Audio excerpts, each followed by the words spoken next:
What's up, guys? Welcome back to the channel. Welcome back to the Bianconeri zone, and welcome back to the last couple of days of the transfer window. And it's full-on panic mode for Giuntoli, as expected, and forced as well, which makes it even worse right now.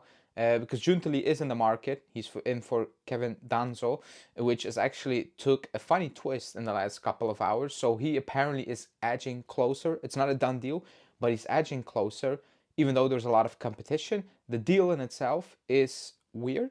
The reporting around it is very weird. Which is not weird, and it's just flat out worrying, is that Giuntoli only acted when Kalulu's injury popped up. 3 weeks, let's say it's a month.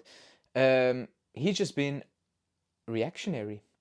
He was actually going, and that's not to say that we're going to sign Danso or any other defender, but he was willing to take the risk to go into the final rush of the season, basically hoping Kalulu does not go down once, or Gatti in this case, that an injury would not happen. That was what he was banking his hopes on. So if that injury occurred, next week, then what? You're not reacting, like you're not planning. You're just very reactionary and basically lucky that the transfer window is still open, basically. But before we do that, as always, hit the like button, subscribe to the channel, but especially hit the like button. We will be live later tonight as well to discuss everything as well, because there's more than just the Danso thing going around. But Kevin Danso playing for Lens, we're in talks for him, and the funny thing is that actually Di Marzio has fallen off like so badly when it comes to Juve news, because yesterday he tweeted it's basically it's a done deal. Basically, it's a couple of formalities away before it gets a done deal, and now it's not that at that stage, because he said everything accepted, a loan fee 2.5 plus 1.5 or something, around 4/4.5 million euros for the loan with the bonuses until the end of the season. And now it's many teams are in the race. English teams are offering not an obligation, flat out buying him, and we are in the mix for an option that becomes an obligation potentially, or just not, for a total of 28 million euros if you activate that option, and it's panic mode.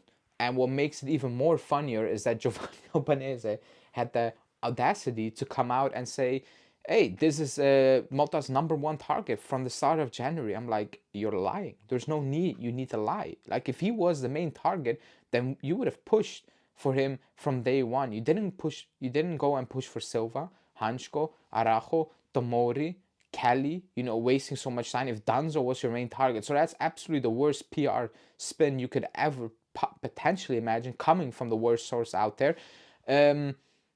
On the player Danzo, I think he's okay, to bridge a gap. And I was like, if you loan him for a couple of millions, and initially it was, yeah, and if you buy him, it's around 15 million, 12 million. I'm like, man, the worst case scenario, if it becomes an obligation, then fine, you cash in on other players in the summer and you actually improve that backline and you have him in the squad perfectly fine. But now it's up to a point where it's 28, and I'm like, we sold Huysem for 15. You cannot pay 28 for Danzo. That's actually insane, because from what I've seen Danzo, I think he's okay, but he makes errors, and it's just that it's panic mode and we need defenders. Like, we literally need defenders. You cannot pull out McKennie and Locatelli from midfield. You're just going to weaken the midfield as well. So I was like, you need to do something. And I was like, fine, but if you end up paying 28 million for Danzo, for me, he's not worth that. That's what you're willing to pay for Hansko, who, by the way, I'm not 100% sold. I think he's a good defender, but not to say he's life-changing. I've not seen that personally. You're paying as much. That's diabolical planning. That's actually horrendous planning, if we're being completely honest, So when you piece it all together, it is panic. It really is panic mode for Giuntoli, because of, well, the situation, the timing, the mess he created, the injuries, which maybe are unlucky for. Not really. Actually, it's not unlucky. It's unlucky that we had 2 season-ending injury, but you had time to plan. So yes, unlucky, but no, you had time. The Kalulu one is also not like how it occurred is unlucky, but that it was gonna happen, that these players can pick up injury, that's not unlucky. That's just normal sense. Like that's common sense. It's gonna happen. He's gonna pick up an injury. So is Gatti at one point. He's gonna have a niggle and it's gonna be out. That's just how it is. No player almost like it's a handful of players stay injury free for the entire season and don't have a week off and so on. So that is just shambolic planning, you know? That is. So I don't know if we're going to sign Danso. And if we do, fine, I guess. But it cannot be with an obligation, whatever, for 28 million euros. Because, like I said at the start of January, whatever you do now is going to impact you in the summer as well. For so many different reasons. But right now, we don't have defenders. And he didn't anticipate that. He didn't work towards that. He did an awful job regarding that entire situation, leaving Mota exposed, leaving the players exposed. And when I say players, McKennie, Locatelli playing at the back, Timothy Weah at the back, you're just exposing these players. You're putting them in horrible, horrible positions. You're setting them up to fail, and you are going to fail. It's as simple as that. Like if you play with that backline to Inter, to Atalanta again, to Milan, like Lazio, Fiorentina, you're going to lose. You're probably going to lose those games because it's impossible that that backline is going to hold up because there are no defenders. Like, we can talk about doing a job. Fine. Plug a hole here and there. But when you have 3 players at the back who are not defenders, you're going to lose games. Like, it only makes sense. Like, if you win games with 1 defender at the back out of the 4, I'm looking at the opponents and I'm like, you guys are really bad.